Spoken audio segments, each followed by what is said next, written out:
But now you're hearing Mike Johnson, you're hearing all these other people just freaking, oh, this is illegal. You can't do that. Like, what? You can't decide at a convention who your nominee is going to be.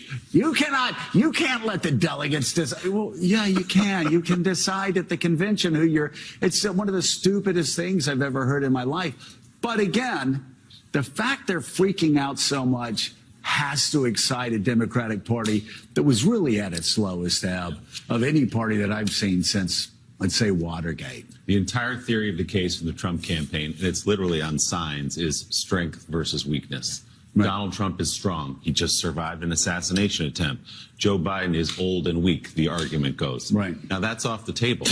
You have Kamala Harris, the Vice President of the United States, who presents, I mean, you talked to Democrats last night, sort of imagining again that debate on June 27th, what it would have been like if Kamala Harris had been standing there, and the softballs that were coming across the plate, the lies Donald Trump was telling, what she would have done with those and now will do if there's another debate.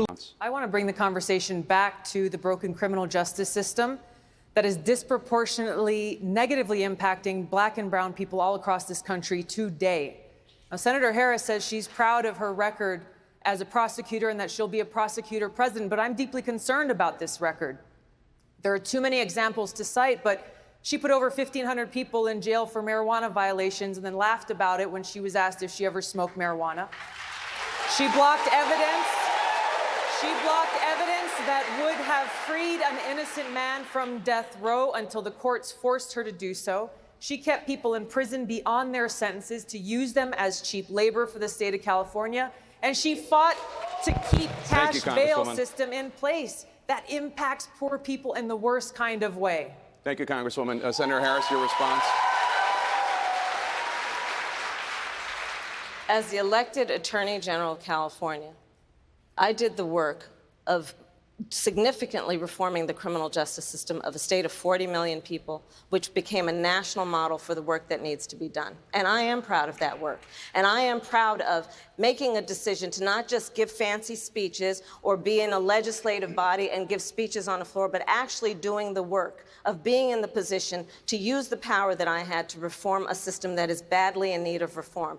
That is why we created initiatives that were about reentering former offenders and getting them counseling. It is why, and because I know that criminal justice system is so broken, that I am an advocate for what we need to do to not only decriminalize, but legalize marijuana in the United States. I want to bring Congresswoman Gabbard back in. Your response. The bottom line is, Senator Harris, when you were in a position to make a difference and an impact in these people's lives, you did not. And worse yet, in the case of those who were on death row, innocent people, you actually blocked evidence from being revealed that would have freed them until you were forced to do so. There is no excuse for that.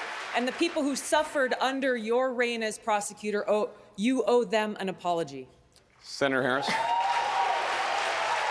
You talked to Democrats last night, sort of imagining again that debate on June 27th, what it would have been like if Kamala Harris had been standing there, and the softballs that were coming across the plate, the lies Donald Trump was telling, what she would have done with those and now will do if there's another debate.